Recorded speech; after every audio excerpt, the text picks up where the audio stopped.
SNESdrunk.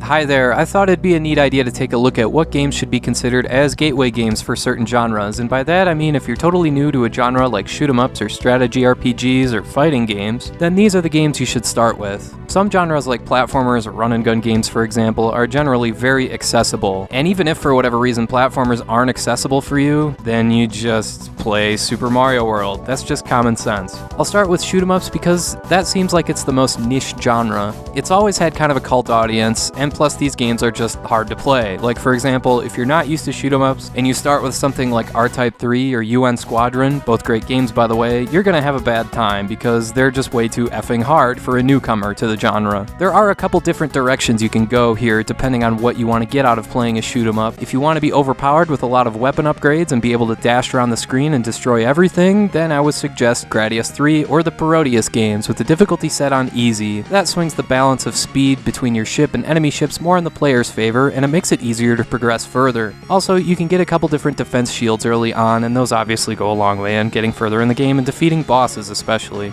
If you'd rather play a much better shoot-'em-up where you're not as overpowered but still very accessible, then Axelay is what you're looking for. It's great looking, well balanced, and not too hard while still presenting a challenge, and man, some of these bosses are just monstrous. I will say the first level takes some getting used to, as your ship kinda gets pulled to the sides of the screen, almost as if it's getting pulled into the planet's atmosphere below, so you have to adjust for that. But yeah, Axelay is one of the best shoot-'em-ups for good reason, and if you're new to the genre, you couldn't pick a better place to start. If you want a little bit of an easier game, I would go with Phalanx.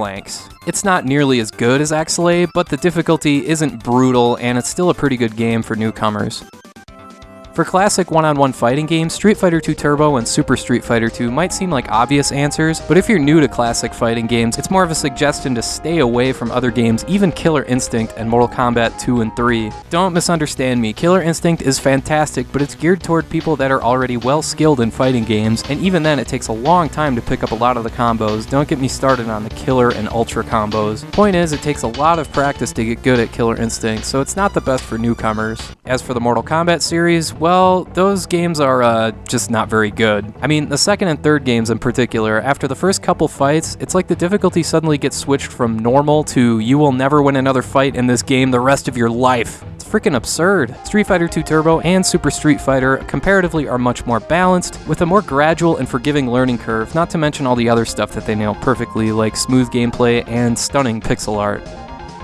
If you ever wanted to get into wrestling games, your best bet is Saturday Night Slam Masters. It's an arcade-style game from Capcom that's easy to pick up and play, button mash, and learn various moves as you go. And even better, it supports up to 4 players. For baseball, I always mention Ken Griffey Jr. Presents Major League Baseball, but I want to also mention Super Baseball 2020 and Dynamic Stadium for Super Famicom. Super Baseball 2020 has a futuristic motif with a lot less foul territory, so the games move along quickly without a lot of downtime. Dynamic Stadium is a well-made, no-frills game that's very easy for anyone to get into. It's one of my personal favorites that I've discovered recently. For basketball, the obvious answer is NBA Jam, but don't forget about NBA Hang Time, which actually is an updated version of NBA Jam from Midway, featuring a number of additions like creating your own player and double dunks.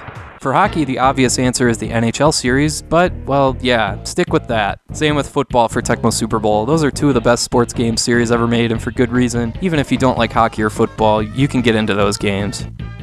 Moving on, a question I see asked frequently on Reddit is, what classic JRPG should I play first? The answer to that depends on how familiar you are to role-playing games. If you're brand new to the genre entirely, you gotta go with Final Fantasy Mystic Quest. It's a game that's laid out with the specific purpose of getting people of all ages into role-playing games, and to teach you how to manage HP, MP, spells, equipment, random battles, and all that good stuff. Now, if you're already way past that, and you just want to get into a classic JRPG, then the obvious answer is Chrono Trigger, just because it's such a well-told story, and there's little to no grinding at all. You just jump right in, get absorbed in the story, and enjoy the ride. I'll also mention another game that I think would be noob-friendly, Super Mario RPG Legend of the Seven Stars, and not just because it's Mario, it's just a very streamlined game that still manages to fit in some nuances, so there's a good balance between accessibility and sophistication. Where newer players might get overwhelmed with the options that Final Fantasy VI has, or just get weirded out by Earthbound, Super Mario RPG keeps it bare bones while telling a funny story and rewarding the player who has an eye for detail.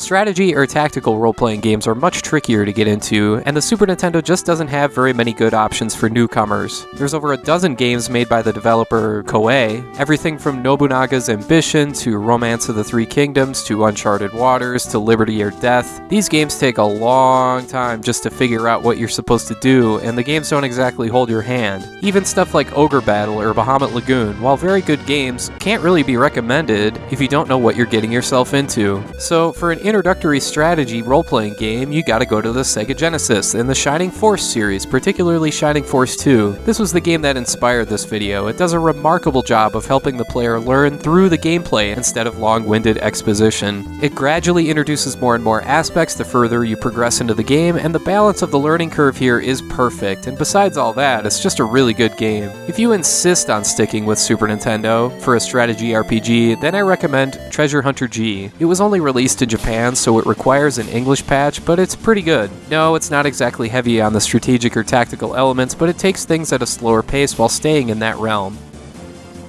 But seriously, if you ever wanted to get into strategy or tactical games, the Shining Force series is the way to go. I can't stress that enough. Anyway, that's all for now. Thanks for watching, and have a great rest of your day.